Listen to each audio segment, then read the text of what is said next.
Beautiful Runnymede and Bloor. Check it out. Let's walk in the back streets of Bloor West Village. We're at Runnymede and Bloor Street in Toronto, March 2020, 25, right? Yeah. So I've never actually walked in the back alleyways of back streets. So here we're gonna check it out. Got a hair salon here, an empty store right off the bat. This is an empty store tour.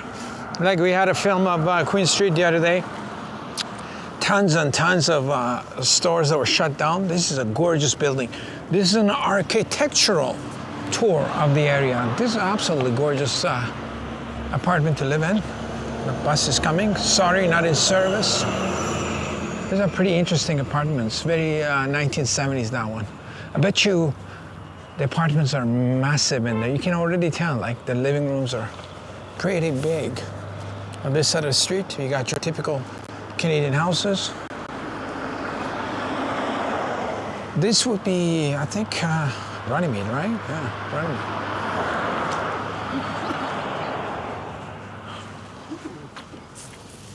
Got a few people hanging the convoy flag here.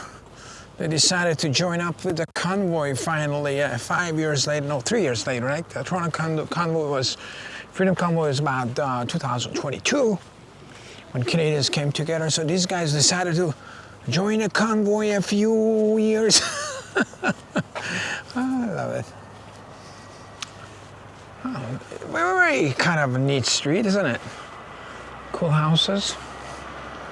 Great place to walk. If I keep walking straight, I am assuming this is actually a pretty cool looking house, this one. Pretty cute front, huh? Very nice. We're gonna grade the houses based on authenticity. These are cool too. This guy's got a cool driveway here. He can stick his car there. I like. Convenient, small. If you keep going south, you get to Lake Ontario, get to Gardiner Expressway and all that shebang. Some of these houses have been renovated. That one's a pretty big one, right? It's like a double house. It looks like a single, but it's a double semi-attached. It's kind of cool, White House. I'm sure the president would live here at some point. A White House. Yeah, some of these houses are cool, but when you have a second story, it's okay. But some of them are like a 3-story, like that one there. They renovated that one in the corner there. And you got that upstairs. I mean, it looks good. You got lots of room, little deck upstairs, but you don't walking up and down the stairs if you're a bit mobilely difficult or whatever, or you just have to walk in and out. It's cool. Grass works here. It's kind of a pain in the ass, right? It's nicer to be on that one just sold, it says. Pretty nice. Interesting house. Pretty too big for a lot, I would say. Too big for a lot. Let's check out this. I think this used to be a corner store at some point. At some point, yeah, I think so. Looks like it, right? That's kind of a cool house. Very nice. Should we keep going? Yeah, let's keep going. Another street and we turn right. Back streets of Toronto. This is like every side street in Toronto is pretty interesting, but I usually don't walk on them because, I don't know, it's kind of like, I like shops, right? You don't see anybody walking around here, you're by yourself. People are like wondering why is this guy filming our street? You're allowed to film from the sidewalk. Whatever is visible to you, you can. I mean, you can't stick the camera in somebody's backyard or anything, but yeah. Look at this guy's garden. These houses, if you don't have parking for these houses and you have to have a permit to park on the street there, it would make it a bit of a work. This is a newly renovated house, more modern looking. Modern looking. Yeah, and these are like older ones. I think maybe, I don't know. I used to cut a lot of grass around here in the 90s. I used to cut a lot of these lawns here. Not this one, but actually I don't remember which ones, but that's a cool house, bungalow all the way there. 59. Today is a gorgeous day, sunny, beautiful, but but it's windy and cold. So yeah, look at this one. It's like a bungalow. Houses of Bloor West Village. I think High Park is around here too, right? To my left. There's another house there with a Canadian flag who decided to finally join the Freedom Convoy. Thank you, thank you. A bit late. I mean, maybe not. Maybe they had the flags there. A few of these people had the flags up all year, but we'll see. We don't know. Look at this garage. How tight is that? These guys are funny. You got to go up these kind of funky stairs and those funky stairs. And yeah, these are not, I wonder if, yeah, they're too high. I wonder if there's a price, these things get priced accordingly for having such a, look at this staircase. That's like a pretty crazy, it's actually pretty steep here. These stairs are a little bit, and cutting grass and doing lawn work up there is difficult. Yeah, this is not easy stairs to, in the winter, you know, you want to bring your garbage down. When you're young, you're probably like, it doesn't matter, but like, you hit 40, come on. Most people at 40, these people, you know, they're not that fit to do climbing that stairs in the snow and rain. And if you're drinking, you know, which most people are, you come home one night, a little bit, couple of alcoholic drinks, let's say. And then you got to climb those nasty stairs. You are going to regret it. That's why a lot of people get condos, because you get on an elevator and you go, what is this place? Wow, this is, it's got a, you can see right through that house. Very good.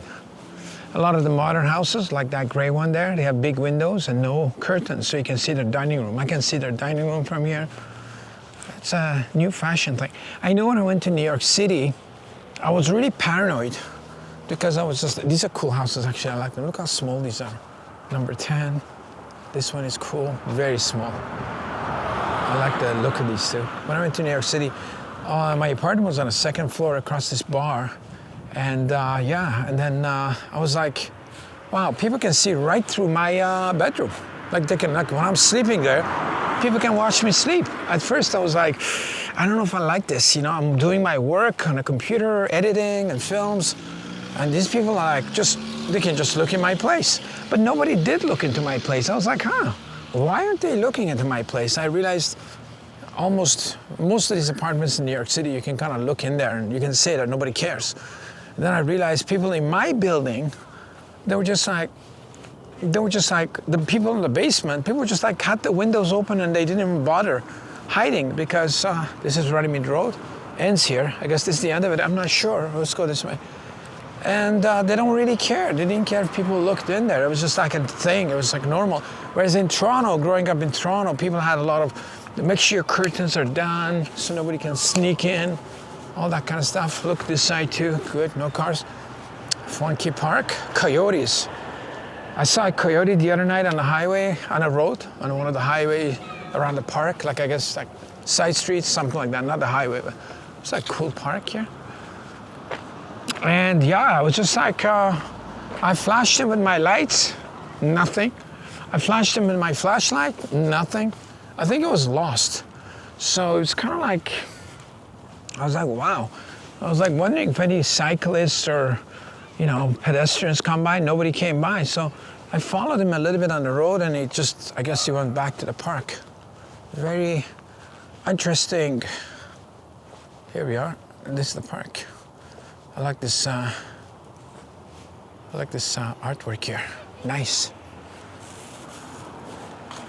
I like it. That's a cool little, whatever it is. It's a cool little ditty about Jack and Diane. Oh, look at that one. Let's keep going this way. We go up there, check out the street. Okay, there's a car coming. Oh, I hope they stop. There is a stop sign, so hopefully they obey. This is a cool house too. White house. It's not a bungalow with a little bit of an upstairs. Got a fence. It's cool. Like. They're renovating that guy. Oof. It used to be Oh yeah, these are all new. See, that one is new. That white one looks new, yeah. And then this one, it's like a double house, modern house. Buses here too, wow. Yeah, like this one. So they look, what do you call them, semi-attached, semi-detached, but it looks like one house. I don't like the look of this one. Wow, look at that one. That looks like a, my God. The architecture in this street are on the crazy side. Oh, we're going uphill. Oh, check this one out. Oh, I guess I see. Look how small that one is. More stairs. Look how small that one is. Oh my God, I like it. It's kind of an interesting house next to an old one. So that one is an old one right there, and that white one, more stairs. Wow, this is really, the West End of Toronto has got a lot of ups and downs, right? So I guess you have no choice if you want to have a house here. These two are modern. Wow, I'm glad I came and checked out more stairs. These stairs are more manageable, wider. Look at how wide those stairs are.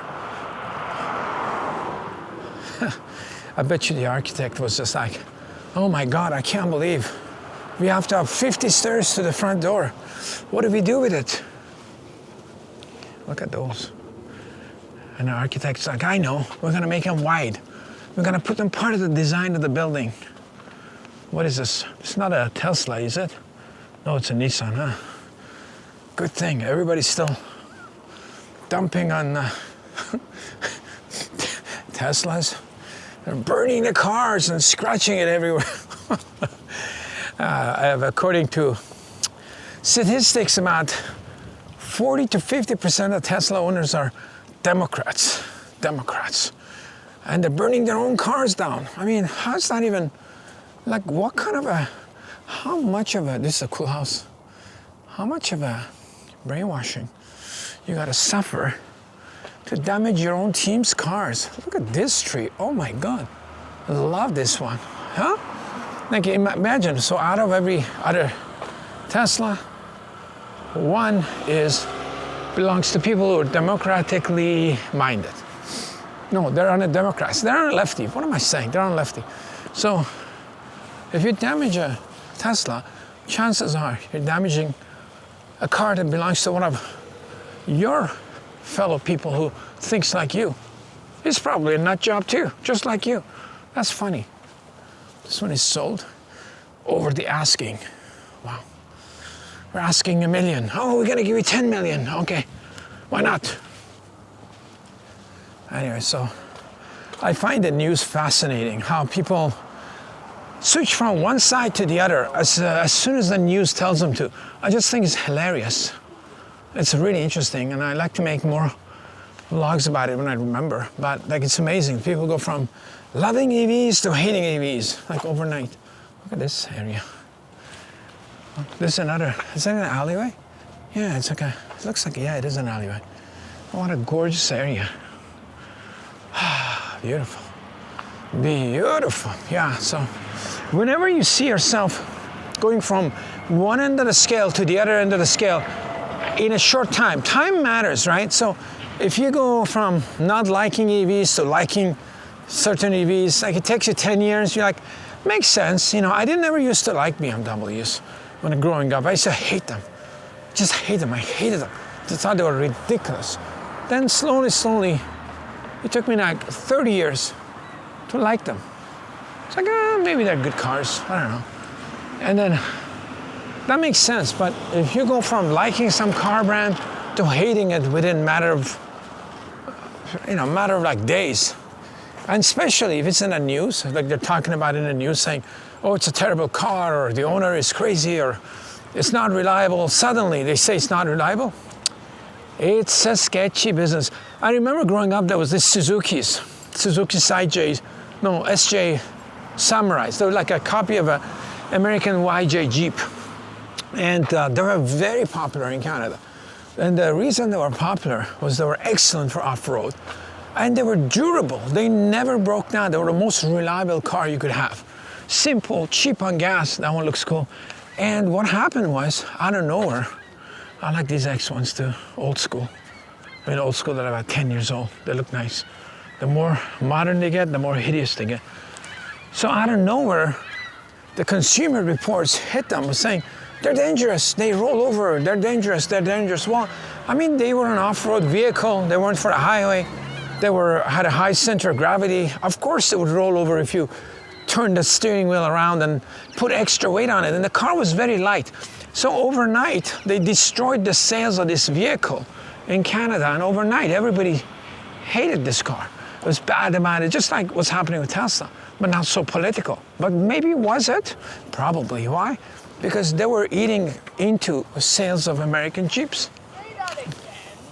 They were eating into the sales of American vehicles. So they decided to burn the market. Look at that place. Wow.